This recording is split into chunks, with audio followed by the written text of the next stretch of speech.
Haleluya. Shalom ya, saudara-saudari seimanku yang kukasihi di dalam nama Yesus Kristus Tuhan. Ya, jadi kita hari ini langsung ke firman-Nya yang dipimpin oleh kuasa ilahi Allah Roh Kudus-Nya. Ya. Sejak pagi aku bangun, firman-Nya udah melekat di dalam hatiku.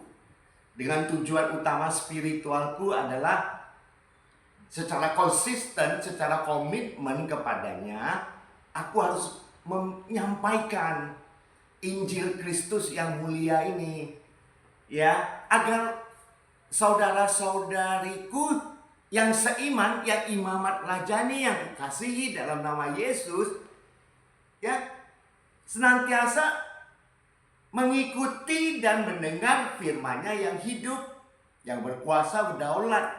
Mari ya, kita baca firman-Nya di Markus 12 ayat 30.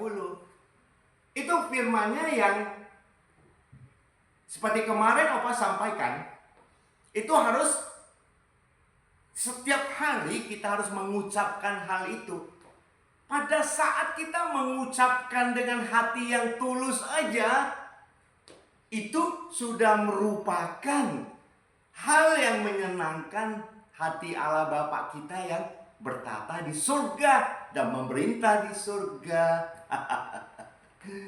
Yakin gak dengan iman? Harus ya. Jadi begini, disebutkan di firman-Nya, itu ada di Markus 12 ayat 30. Tuhan Yesus mengajari kita semua loh itu. Ya, kasihilah Tuhan Allahmu dengan segenap hatimu, dengan segenap jiwamu, dengan segenap akal budimu, dan dengan segenap kekuatanmu. Nah, jadi kalau udah demikian, ya teman-teman, kita tiap bangun tengah malam, Opa waktu mau peace off, ya, Opa ucapkan hal ini. Ya, Tuhan Yesus itu setiap saat Dia menyertai kita dan mendengar apa yang kita doakan, bahkan mendengar apa yang kita minta tolong kepadanya.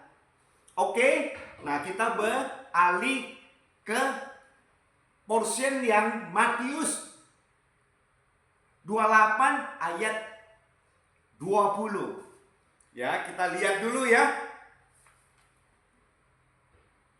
Kita lihat porsi yang ada di Matius 28 ayat 20. Di sini Tuhan Yesus berkata kepada murid-muridnya, ya, dan ajarlah mereka melakukan segala sesuatu yang telah kuperintahkan kepadamu, dan ketahuilah, aku menyertai kamu senantiasa sampai kepada akhir zaman.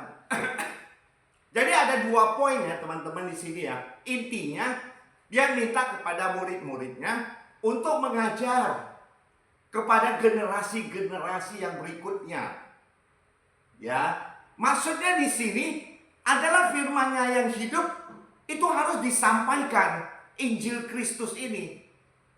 Ya, supaya para muridnya itu udah mengerti firman-Nya yang hidup, berkuasa, berdaulat.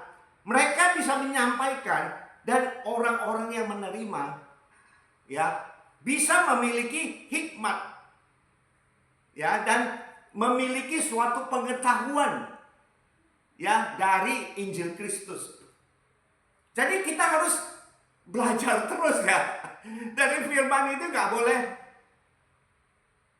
berhenti. Harus lihat, harus dengar, harus belajar. Dan dipimpin oleh kuasa ilahi Roh Kudus-Nya. Ya kan? Nah, kenapa yang di akhir itu Tuhan Yesus berkata, I will be with you till the end of the age. Nah, ini ada satu maksud inti yang dalam.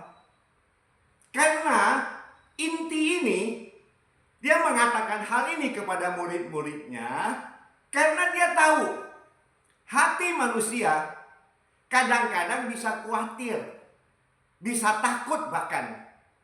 Bisa terlalu bermacam-macam pikirannya, ya kan? Jadi dia bilang, Tuhan Yesus bilang, "Hei, kamu manusia-manusia, jangan khawatir, jangan takut. I will be with you till the end of the ages." Saya akan menyertai kamu semua untuk mengatasi persoalan-persoalan dari satu persoalan ke persoalan lain. Dan kita hidup berkemenangan. Karena Yesus Kristus Tuhan, Juru Selamat kita yang setia, kalau Dia menyertai kita, kita beriman bahwa kita hidupnya berkemenangan, teman-teman. Ya, hati kita harus terpaku, terpusat kepadanya, yaitu firman Tuhannya yang heran, yang ajaib, yang memiliki kuasa mujizat. Itu udah sering didengar, tapi pola mempraktekkan potensial hati dan pikiran dan jiwa kita haruslah kita latih. Karena kita ini hidup dalam daging.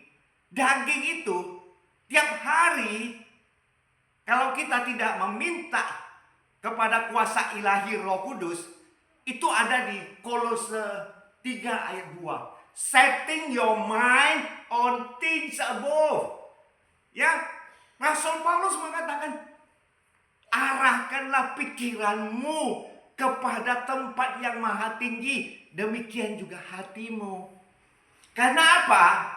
Karena itu tadi Tuhan Yesus memberi janji yang demikian hebat, demikian kuat kepada para muridnya, bahwa Dia tetap akan menyertai sampai selama-lamanya. Walaupun sekarang Dia duduk di dalam kerajaan surga, duduk di sebelah kanan tahta Allah Bapa surgawi, kita yakin nggak dengan iman? Dia menyertai kita. Ya, menyertai kita dengan maksud yang tadi, intinya Dia juga menyertai kita untuk sebagai kita murid-muridnya, dan kita sebagai teman sejati kepada Holy Trinity. Teman sejati yang dipimpin oleh Roh Kudus untuk memuliakan Dia, untuk mengagungkan Dia. Dia juru selamatku yang setia, juru selamat kita yang setia. Itu aja di part 1 ya. Nanti akan menyusul yang part 2. Haleluya. And amin. God blessing you ya.